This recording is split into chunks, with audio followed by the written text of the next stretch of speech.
Donc, bonsoir tout le monde, bienvenue à la séance ordinaire du Conseil municipal de la municipalité de Saint-Édouard du 1er octobre 2025, à laquelle sont présents les conseillères et les conseillers Sébastien Tremblay, Philippe Brunet, Alain Dumichel, Geneviève Séguin, Jean-Michel Fupi, Pierre Raymond et moi-même Alexandre Bastien. Donc, il est 20h, on ouvre la séance, en 2 adoptions de l'ordre du jour, en 3 adoptions des procès-verbaux. Au point 1, adoption du procès-verbal de la séance ordinaire du 2 septembre 2025. Au point 2, adoption du procès-verbal de la séance extraordinaire du 11 septembre 2025. Au point 3, adoption du procès-verbal de la séance extraordinaire du 18 septembre 2025. En 4, dépôt de la correspondance du mois. En 5, administration générale de ressources humaines et affaires juridiques. 5.1, paiement d'analyse des comptes fournisseurs du mois. 5.2, dépôt des états comparatifs au 31 août 2025. 5.3, demande d'aide financière de l'organisme à but non lucratif Centre des femmes de Marchel. En 5.4, proclamation de la municipalité alliée contre la violence conjugale. 5.5, entériner l'entente pour le frais d'équipement pour événements au profit de la Société canadienne du cancer. 5.6, paiement partiel des vacances non prises. 5.7, fin de période de probation d'employé numéro 32-0046.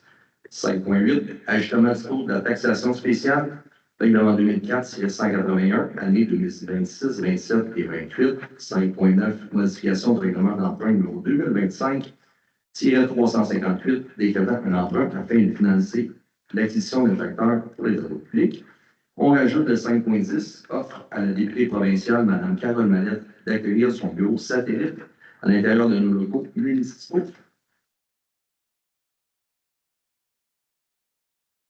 Ce qui nous amène en 9, aménagement, urbanisme, développement et environnement. 9.1, nomination au comité consultatif d'urbanisme en remplacement. 9.2, émotion et dépôt du projet de règlement numéro 2025-361 concernant l'entretien des emprises municipales. 9.3, prolongement du contrat de gré à gré pour les services d'urbanisme et de l'environnement. 10, loisirs, culture et communication. 10.1, service d'accompagnement camp jour 2025 de Saint-Patrice de Sherrington. En 10.2, paiement des frais de participation au camp jour de Saint-Michel, entente intermunicipale.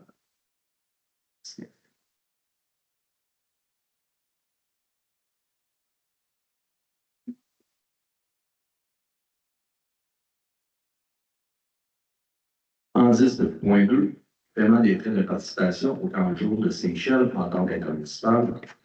10.3, adoption de la politique familiale municipale 2025-2030, 11 variants, 12 périodes de questions et 13 levées de l'Assemblée, ce que j'ai un proposeur. Adopter l'ordre du jour. Madame Séguin, est-ce que tout le monde est d'accord? Oui. Oui. C'est adopté à l'unanimité.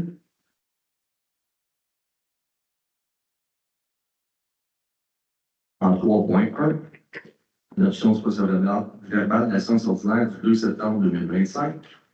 Est-ce que j'ai un proposeur de la séance ordinaire du 2 septembre 2025? Je propose. M. Brunet, est-ce que tout le monde est d'accord?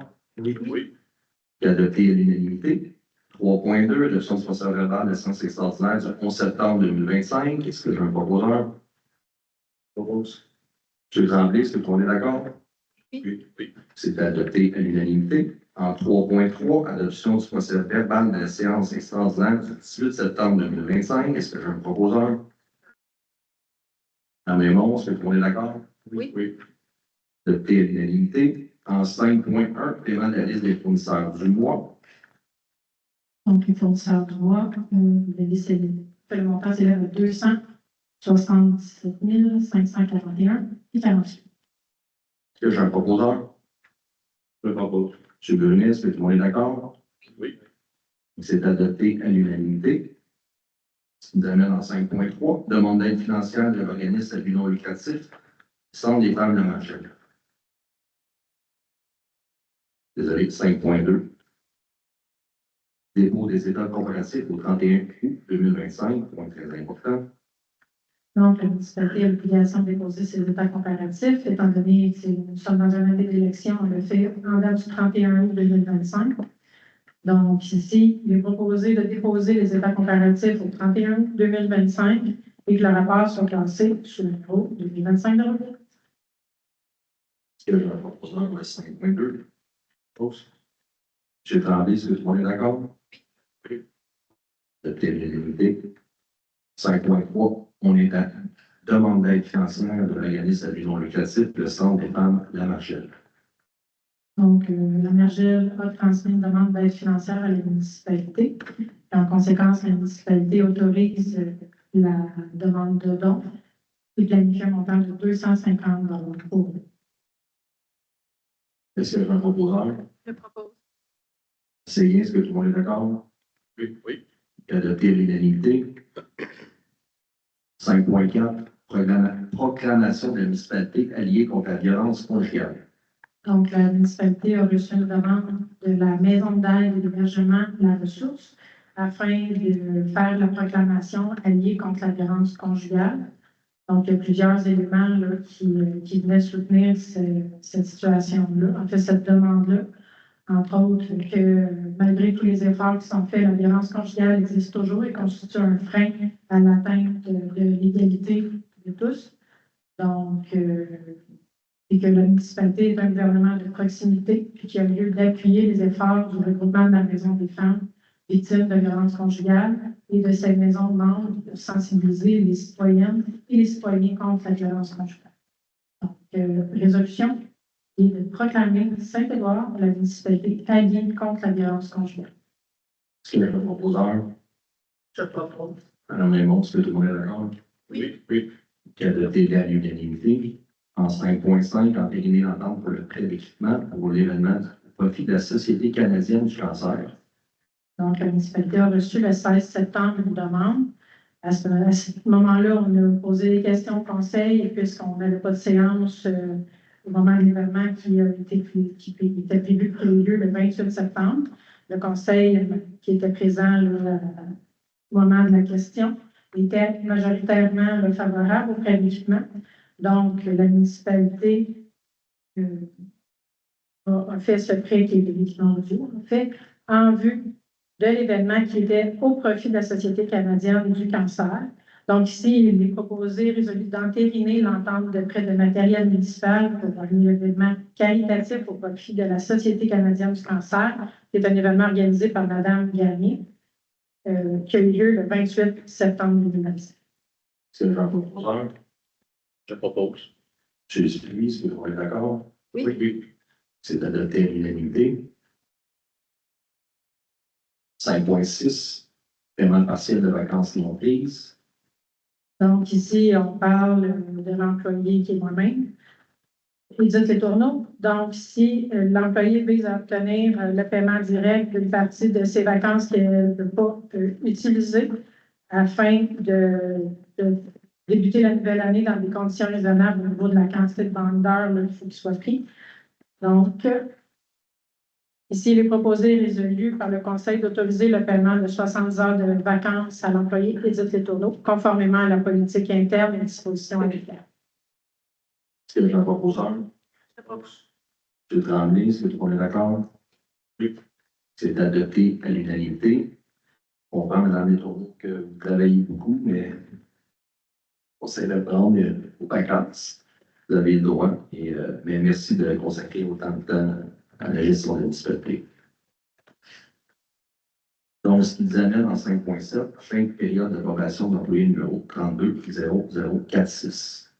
Donc, la période de probation s'est terminée le 10 septembre 2025, qui était une période de probation calculée en heures travaillées. Donc, sur ma recommandation, ce qui est de procéder à l'embauche de façon permanente de cet employé-là, il est proposé de confirmer la fin de période de probation de l'employé 32-0046 et de procéder à son embauche à titre permanent selon les termes de sa confirmation d'embauche du manuel de l'employé en date du 12 mars 2025. Est-ce que j'ai un proposeur? Je propose. Mme Séguin, est-ce que tout le monde est d'accord? Oui. Adopté à l'unanimité. En 5.8, ajustement du taux de la taxation spéciale règlement 2004-181 les années 2026, 27 et 28. Donc, comme vous le savez, la municipalité a toujours un emprunt, un règlement d'emprunt qui court là, concernant les travaux d'égout qu'elle a réalisés. Il y a eu plusieurs échéances au niveau de ce règlement d'emprunt-là, dont le dernier va se terminer, qui est la dernière tranche, là, le 11 octobre 2028. Donc, actuellement, le règlement indique qu'on doit facturer à des taux fixes le remboursement de taxation de ce règlement-là. Cependant, si on continue à facturer de façon fixe, ça va faire des surplus qui sont pas requis. Pour pallier à cette situation-là, qui n'est pas voulue puis qui n'est surtout pas légale directement, là, la municipalité, en fait, va revoir, je reprends là, pour être plus précise, c'est que le taux qu'on va appliquer aux citoyens, qui va être tout de même un taux fixe au niveau de leur compte de taxe, va refléter directement le coût que ça va coûter à la municipalité. Donc, la dernière tranche, si je ne me trompe pas, on est autour de 20 000 c'est ça? 21 000 donc annuellement. Donc, ça va davantage refléter. Donc, ça ne sera plus 400 pour les propriétés qui sont construites, puis 200 pour les terrains vacants. Ça va être beaucoup moins à partir de 2026, 2027 et 2028. Donc, c'est un ajustement. Donc, ici, il est proposé que le Conseil modifie la taxe imposée au terme du règlement 2004-181 de façon à réduire le taux fixe établi au taux suffisant pour couvrir les annuités, capital et intérêts exigibles pour les années 2026, 2027, 2028. Est-ce que j'ai un proposeur? Je propose. Mme Raymond, est-ce que tout le monde est d'accord? Oui. Oui. Adopté à l'unanimité. Bonne nouvelle pour nos citoyens. Réduire les taxes. 5.9, modification du règlement d'emprunt numéro 2025-358, décrétant un emprunt afin de financer l'acquisition d'équipements et d'un tracteur pour les travaux publics. Donc, conformément au code municipal, la municipalité peut modifier par résolution un règlement d'emprunt si elle n'en change pas l'objet de l'emprunt, ni qu'elle augmente les charges des contribuables. Donc, ici, la modification qui est visée par la résolution est de venir, on avait précisé à l'annexe une puissance minimale au niveau du tracteur de 130 HP. On viendrait le réduire afin d'aider en fait nos recherches au niveau des tracteurs et d'avoir une plus grande panoplie de possibilités. Donc, il est proposé de modifier le règlement d'emprunt 2025-358 afin de remplacer la mention tracteur usagé, force du moteur minimale de 130 HP par tracteur usagé, force du moteur minimum 120 HP, qui est de l'information qu'on retrouve à l'annexe 1 du règlement. Est-ce que j'ai un proposeur? Je demande le vote, s'il vous plaît. On prend la note. Donc, M. Michel. Contre. M. Dupuis. Contre. C'est gain. Pour. Pour. Au Donc, c'est adopté à la majorité. Ce qui nous amène en 5.10. Offre à la députée provinciale, Mme Carole Mallette, d'accueillir son bureau satellite à l'intérieur de nos locaux municipaux. Donc, le provincial cherche actuellement à établir ses bureaux pour l'année 2026, c'est-à-dire son bureau satellite. De cet établissement-là temporaire, là, il y a des frais de location qui sont remis à la municipalité, qui serviront de dons à des organismes locaux, qui est en fait une obligation si on reçoit un loyer de la députée provinciale. Donc, s'il est proposé que le conseil municipal propose à la députée provinciale, Mme Carole Mallette, d'établir un bureau satellite pour l'année 2026 dans ses locaux municipaux. Est-ce que j'ai un proposeur? Je propose. M. Brunet, est-ce que tout le monde est d'accord? Oui. Adopté à l'unanimité. Ce qui nous amène en 6, sécurité civile de l'incendie, les statistiques mensuelles du service sécurité incendie Shawinigan et Saint-Édouard de août 2025. On parle de 30 interventions, 19 entraides, 7 premiers répondants. Formation 62 heures, la garde-robe, le siège général 160 heures, une garde interne et externe de 31 jours et 56 heures de bénévolat ou autre. Ensuite, nous allons en 8 travaux publics. Voici les permis mensuels du service de l'urbanisme de septembre 2025, donc 2 démolitions. une rénovation, modification, un changement d'usage, 2 bâtiments agricoles, un bâtiment accessoire, un remblai, 2 prélèvements des eaux pour un total de 10. Donc, 9, aménagement, urbanisme, développement et environnement. 9.1, nomination au comité consultatif d'urbanisme en remplacement. Donc, pour pallier, on a eu la démission d'un membre qui est M. Touga, au poste numéro 5, qui est un poste de citoyen. Mais M. Touga occupait quand même le poste jusqu'à temps qu'on trouve un remplaçant. Ça fait déjà plusieurs mois qu'on est à la recherche d'une personne pour occuper ce siège-là. Donc, ici, en fait, c'est pour préciser là, que le mandat, c'est la suite qui était déjà commencée, c'est-à-dire que ce mandat actuellement va se terminer le 5 avril 2026.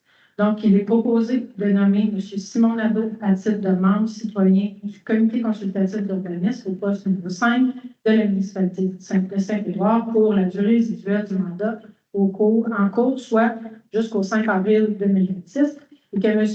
Nadeau, conformément à la loi sur l'aménagement et l'urbanisme, devra suivre une formation portant sur son rôle et ses responsabilités au sein du comité dans les 3 mois suivant le début de son mandat. Est-ce que j'ai un proposeur? Je propose. C'est bien, est-ce que tout le monde est d'accord? Oui, oui. C'est adopté à l'unanimité. Merci aux autres candidats également qui ont déposé leur candidature. Alors, je vais choisir qu'un seul. Ça n'a pas hésité de changer pendant la prochaine année. Donc, ce qui nous amène en 9.2, avis motion et dépôt du projet de règlement numéro 2025-361 concernant l'entretien des emprises municipales.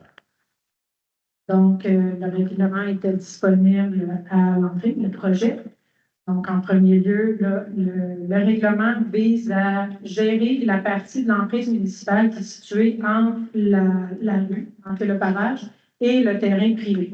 Donc, ici, ça a pour objectif là, que les gens aient la responsabilité d'entretenir cette partie-là du terrain de la municipalité, mais qui est devant chez leur propriété.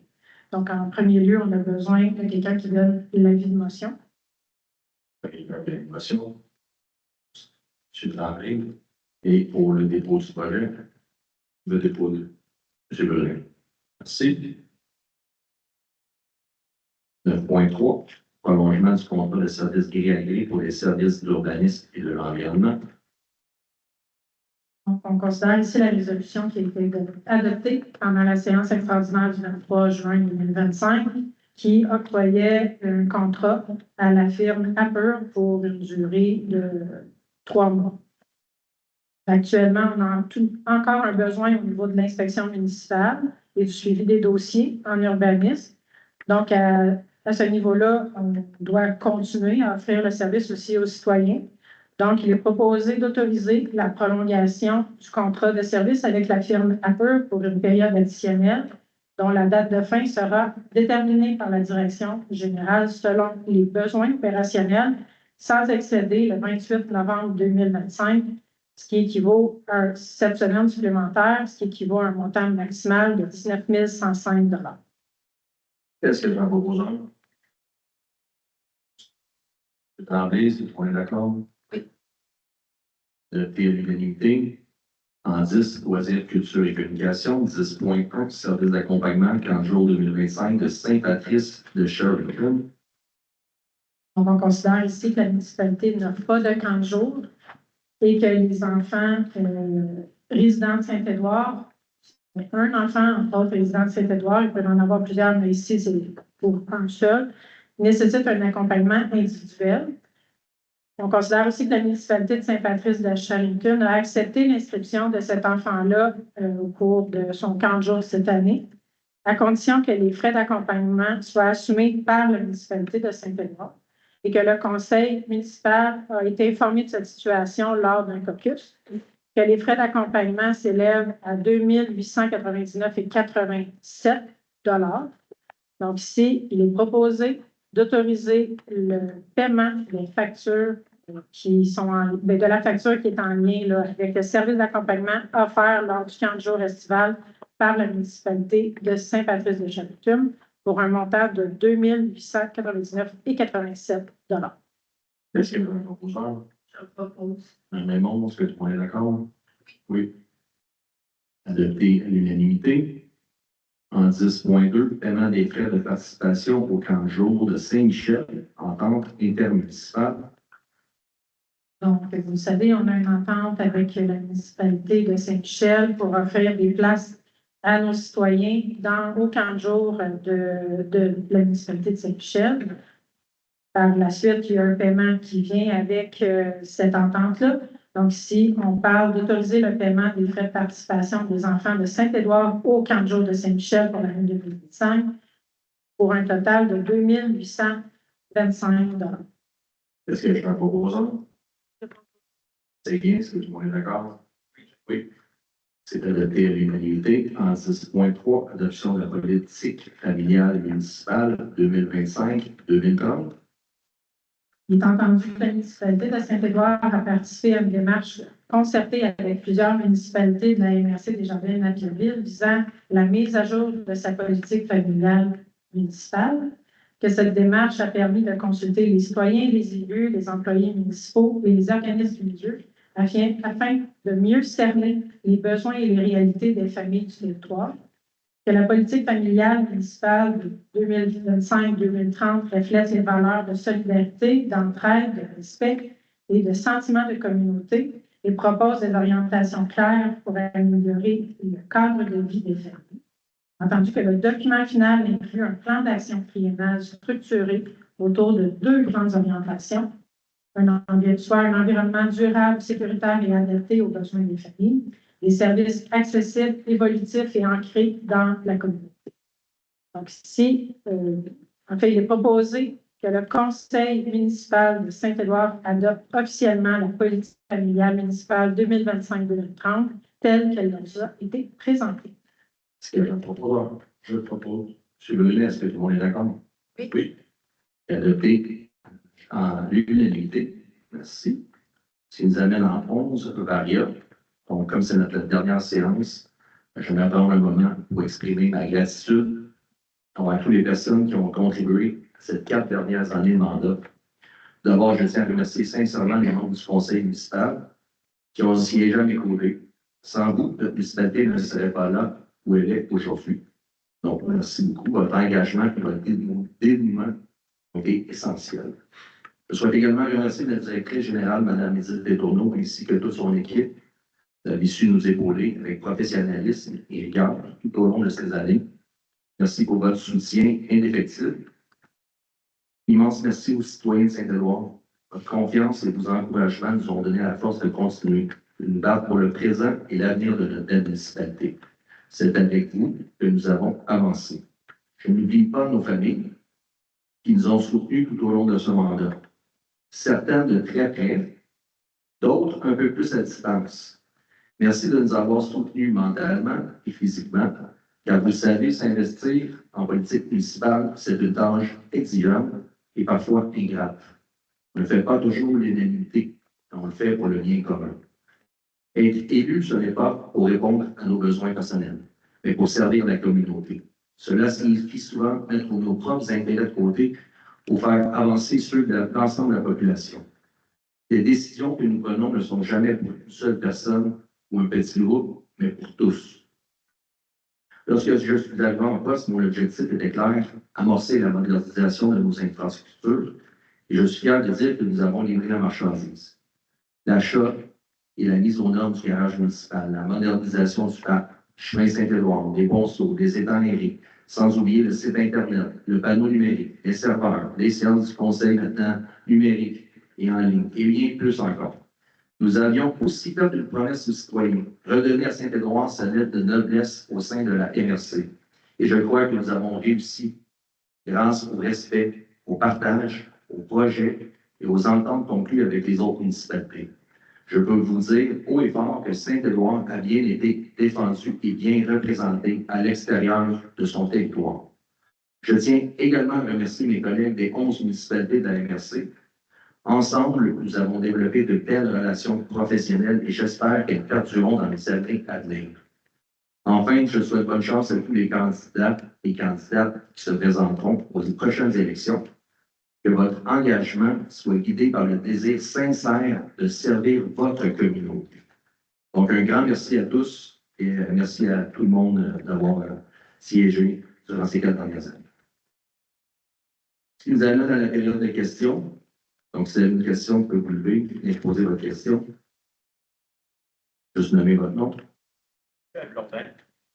Concernant le 5.10, l'équité qui veut avoir un bureau satellite, j'ai de la misère à comprendre, c'est que une des dernières séances, j'avais dit que le cours de centre communautaire, puis les bureaux, parce que c'est un petit manque d'espace, puis vous-même, justement, vous n'avez pas de carte pour un bureau. Exactement. À vous loger où? En fait, on les a rencontrés, on leur a proposé certains endroits, mais comme ils viennent qu'une seule fois par semaine, il y a une petite cafétéria de l'autre côté où est-ce que l'équipe s'installe, ils vont pouvoir s'installer là. Ils vont pouvoir s'installer là, il y a une porte d'entrée, une porte de sortie au milieu de la cafétéria. C'est simplement pour avoir une présence sur place, pour répondre aux questions, régler des dossiers, rencontrer les citoyens proches. Mais c'est vraiment là qu'elle s'est installée. On ne fera pas d'aménagement à ce niveau-là. Deuxième question. La dernière fois, j'ai posé une question par rapport aux élections, s'il pouvait y avoir un genre de débat avec les futurs candidats. Est-ce que vous avez une réponse pour ça? En fait, c'est moi qui ai la réponse. Oui. En fait, j'ai communiqué avec le directeur général des élections, puis il m'a rappelé mes devoirs et les devoirs de la municipalité pendant la période électorale. Donc, en fait, je l'ai préparé pour être sûr de rien oublier. C'était complet. Donc, la municipalité doit rester juste et neutre pendant les élections. Cela veut dire qu'elle ne prend pas parti pour personne et ne veut pas donner l'impression qu'elle est un candidat, un candidat plus qu'un autre. C'est pourquoi elle ne va pas organiser de débat entre les candidats, ni prêter ses salles pour ces événements, puisque, mon rôle au niveau de la municipalité, qui est le président de l'élection, et de neutralité et d'impartialité, qui sont de la règle de base, dans le fond, pour favoriser le déroulement des élections justes. Donc, par la bande, l'extension, tout ça, c'est la municipalité aussi, que dans mon rôle de direction générale, je fais fonctionner. Donc, dans ces conditions-là, une municipalité ne peut pas faire ces débats-là directement, puis ne peut pas non plus les favoriser. Puis, dans le fond, cette décision-là, qui est aussi la recommandation du directeur général des élections, aide tout le monde à garder une confiance dans les élections et assurer que tout se passe de façon équitable, tout en respectant la loi sur les élections et les référendums dans la municipalité. Concernant les bassins de décantation, est-ce qu'on avance dans le dossier? Oui, en fait, on va avoir le gros de rapport sous peu, mais je peux vous dire qu'on a des bonnes nouvelles avec toutes les actions qu'on a prises durant les dernières années. On n'aura pas à construire de nouveaux bassins. Il va y avoir certaines modifications à faire dans ceux qu'on a présentement. C'est une très bonne nouvelle. Donc, on a vidangé les bouts, on a colmaté les regards, on a limité les infiltrations, on a refait l'étude. Donc, le rapport final devrait être déposé le mois prochain, au courant du mois d'octobre. Ça va être rendu public. Parce que présentement, moi, les données que j'avais regardées sur la tête en 2018, le bilan de performance, c'était en bas de 50%. Exactement. Donc, ce qui nous a porté à faire les actions, à poser des actions pour justement reprendre les bonnes mesures, parce qu'il y avait beaucoup d'infiltration d'eau dans le réseau. Donc, justement, on a vidangé les bouts, c'est-à-dire qu'on est allé gratter au fond des étangs. Vous savez, là, on les a laissés sécher pratiquement pendant un an de temps, proche des étangs. Ça a été repaisé, c'est le système de facturation qui a été opté. Puis en plus de ça, on a colmaté tous les regards. Et puis par la suite, lorsqu'on a fait ça, on a refait une étude. Donc, ce que vous avez posé la question, je pense, Michel, je pense l'année dernière ou le mois. Donc là, le rapport final va arriver, mais on sait déjà qu'on est correct pour encore plusieurs années. D'accord. Et le dossier des nuisances, est-ce que ça va bien? Il y a aussi des nuisances. Parce que je pense que depuis des années, on dirait que ça stagne. Il y a des nuisances qui sont là depuis des années, puis il n'y a rien qui se passe. Ça ne bouge pas. Est-ce qu'il y a, dans le prochain mandat, si vous êtes élu, est-ce qu'il y a quelque chose qui va avancer plus? Est-ce que l'inspecteur municipal, ça serait juste de moi, il y en aurait un deuxième pour lui donner un coup de main, parce que j'ai l'impression qu'il y a pas dans le traitement. Effectivement, vous avez raison. Puis ça a été unanime lorsqu'on les beaux conseillers et moi-même sont entrés en poste, que ça a été un des premiers sujets qu'on a abordés. Par contre, l'équipe qui avait en place n'était pas assez garnie pour procéder à ce que nous voulions faire, ce qu'on s'attend d'une municipalité à faire. Je crois qu'on part de loin. Et puis maintenant, ce qu'on a mis en place avec les nouvelles règles, ça commence à porter fruit. Il faut nous donner encore un petit peu de temps, mais je vous dirais qu'il y a des dossiers qui sont devant les tribunaux présentement. Donc, ça va pousser. Mais on est tous à la même place. De votre avis, qu'on devrait avoir plusieurs inspecteurs que faire appliquer la réglementation, sauf que ça coûte extrêmement cher. Mais c'est notre priorité. On part de loin. On en a beaucoup à faire, mais tranquillement, pas vite, on va y arriver, Michel. Puis, juste donner encore un petit peu de temps. Merci. Merci. Autre question?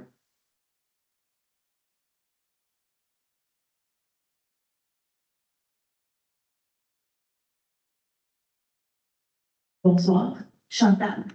J'ai pris un formulaire pour le dépouillement de Noël et je veux savoir, est-ce qu'il y avait une erreur dessus? C'est-à-dire? Les citoyens de l'extérieur sont les bienvenus, avec un frais supplémentaire de 25 $. Pourquoi que les résidents, les non-résidents peuvent venir ici? En fait, ça survient principalement lorsque les grands-parents souhaitent amener leurs petits-enfants au dépouillement. Donc, on a trouvé une façon, dans le fond, de satisfaire cette situation-là à des frais, dans le fond, le 25 $ couvre les frais de cadeau. Puis, la majorité, de toute façon, des enfants viennent d'ici. Oui, puis ça permet aux citoyens d'amener leur petite famille en entier, là, puis de profiter de l'événement, puisque c'est un événement familial, puis ils sont les bienvenus. Oui, ça, je suis parfaitement d'accord. Ça a toujours existé depuis que le dépouillement de Noël existe. Sauf que moi, quand je l'ai pris chez l'Économiste, il y avait déjà des gens de Napierville qui ont dit « Ah, c'est le fun, on va pouvoir s'inscrire même si on n'est pas résident. » Il y a même eu un commentaire sur votre site Facebook d'un résident de Napierville aussi. C'est fantastique. Pourquoi? Nous, on ne peut pas aller dans les autres municipalités pour s'inscrire, pour participer. Et puis, nous autres, on accueille les gens. Il y a eu 142 personnes l'année dernière, 142 enfants inscrits. Je pense que c'est une belle réussite. Est-ce qu'il y a une résolution? Est-ce que vous avez tout voté pour que les non-résidents soient acceptés? Je pense qu'on en a discuté. Là. Il y a une résolution passée à travers les années. Il faut qu'on vérifie, là, mais je pense qu'on est tous d'accord à ça. Autre question? Peut-être, Mme Donas, juste avant de terminer, montrer un peu là, les autres diapositives. Excusez-moi. Oui. Donc, en octobre, c'est la chasse aux abonnés.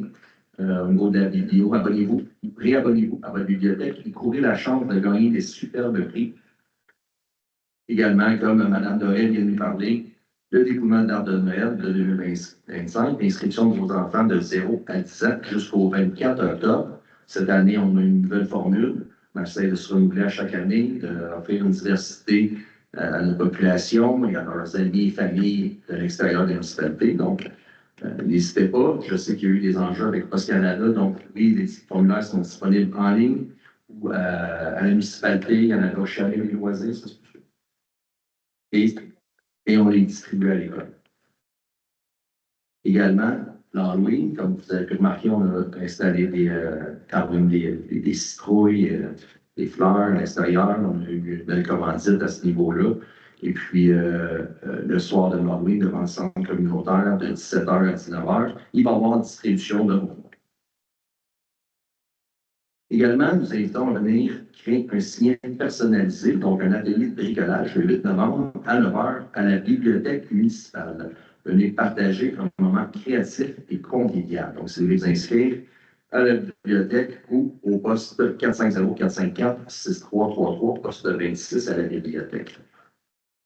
Nous rappelons également que les élections municipales seront le 2 novembre 2025. Tous les candidats et candidates qui veulent venir déposer leur candidature, vous avez ce vendredi 16h30. Donc, la prochaine séance du Conseil est le 11 novembre 2025. Ce qui nous amène à la levée de l'Assemblée à 20h35. Est-ce que j'ai un proposeur pour la levée de l'Assemblée? Oppose. Madame Raymond, est-ce que est-ce que tout le monde est d'accord? Oui. Donc, c'est adopté à l'unanimité. Merci à tous.